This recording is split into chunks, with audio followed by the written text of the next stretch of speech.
நிர்மலா சீதாராமன் வந்து பாத்தீங்கன்னா ஒரு அமைச்சரை வந்து நீங்க எப்படி பாக்குறீங்க?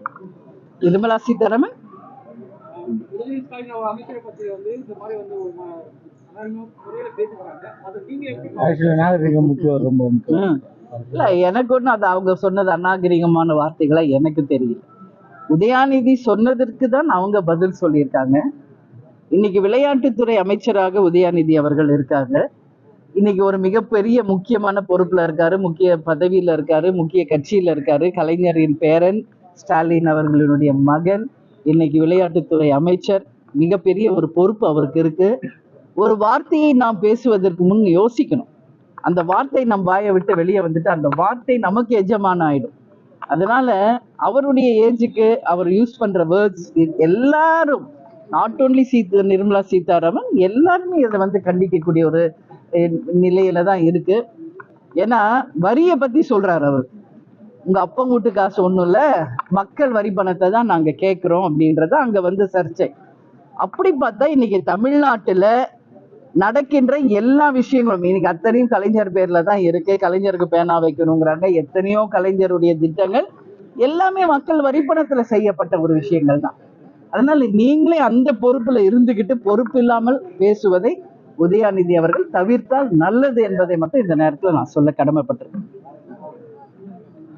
அதே மாதிரி இன்னைக்கு நம்ம பார்த்தோம்னா, நான் தூத்துக்குடி திருநெல்வேலி நேரடியாக சென்று மக்களை மழை வெள்ளத்துல பாதிச்சவங்களோட நான் 2 நாள், ஒரு நாள் ஃபுல்லா திருநெல்வேலி, ஒரு நாள் முழுக்க தூத்துக்குடியில அவங்களோட இருந்திருக்கேன். இங்கேயும் சென்னையில் சேம் அதே மாதிரி நம்ம மக்கள் பாதிச்ச போதும் நாங்கள் நேரடியாக சென்று எங்களால முடிஞ்ச உதவி, அதாவது உணவு, போர்வை, பிரெட், பிஸ்கெட்டு எல்லாம் எங்களால் என்ன முடியுமோ எல்லா மக்களுக்கும் கொடுத்துருக்கோம். திருநெல்வேலியில குறைஞ்சபட்சம் ஒரு 5000 பேருக்கு நாங்க வந்து உணவு எல்லாம் நேரடியா கொடுத்துருக்கோம். ஒரு விஷயம் உங்ககிட்ட நான் பகிர்ந்துக்கணும். இந்த கிறிஸ்மஸை பொறுத்த வரைக்கும் தூத்துக்குடி, ஏன்னா கிறிஸ்டியன்ஸ் அங்க அதிகமா இருக்காங்க, அவங்கள பொறுத்தவரை இது கருப்பு கிறிஸ்துமஸ் விழா தான் தூத்துக்குடிக்கு.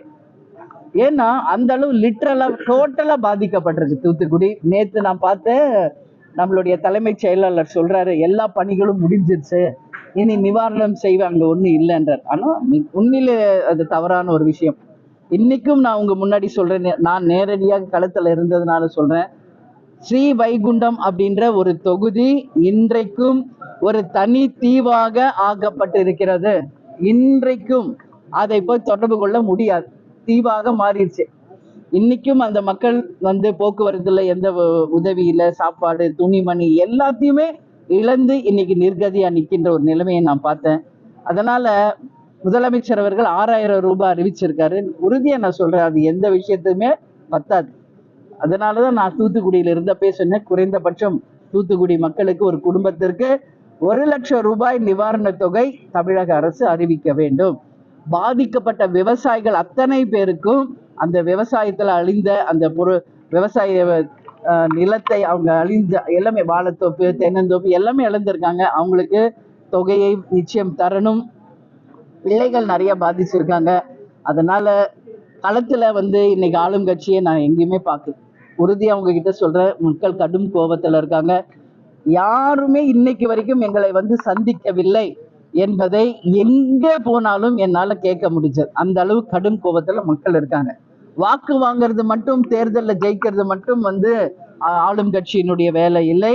நிச்சயமாக இந்த மாதிரி கஷ்டத்துல இருக்கும்போது அவங்களுக்கு துணை நின்று அவங்களுக்கு வேண்டிய உதவிகளை செய்ய வேண்டியது அமைச்சர்கள், எம்எல்ஏக்கள், அங்க இருக்கின்ற மேயர், கவுன்சிலர் அத்தனை பேருடைய பொறுப்பு. ஆனா யாருமே போய் பார்க்கல. இதுதான் உண்மை. இது கண்டிக்கக்கூடிய விஷயம். அதனால இந்த அரசு இன்னும் எல்லா வேலை முடிஞ்சிருச்சுன்னு சொல்லாதீங்க.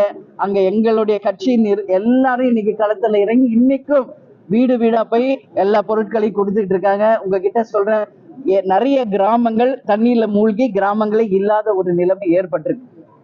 அரசு சொல்லுது 30 பேர் தான் உயிரிழந்திருக்காங்கன்னு, அது உண்மை இல்லைங்க. நிச்சயமாக எத்தனை பேர் உயிர் இழந்திருக்கிறார்கள் என்பதை தெள்ள தெளிவா வெள்ளை அறிக்கை கொடுக்கணும் அரசு.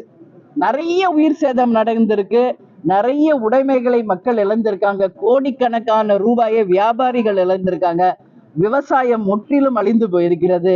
அதனால நீங்க நினைச்சுக்கலாம் வெறும் வந்து தலைமைச் செயலாளர் பேட்டி கொடுத்துட்டு அங்க பிரச்சனை முடிஞ்சுன்னு, கிடையவே கிடையாது. இன்னும் லிட்டரலா மக்கள் பாதிக்கப்பட்டிருக்காங்க. அவங்களுக்கு வேண்டிய அனைத்து உதவிகளையும் செய்ய வேண்டியது அரசின் கடமை என்பதை இந்த நேரத்தில் சொல்றேன். எத்தனை உயிர் பலி ஆயிருக்கிறது என்பதை வெள்ளை அறிக்கையோடு நிச்சயம் மக்களுக்கு இந்த அரசு சொல்லணும். செய்திகளை உடனுக்குடன் தெரிந்து கொள்ள உடனே சப்ஸ்கிரைப் பண்ணுங்க.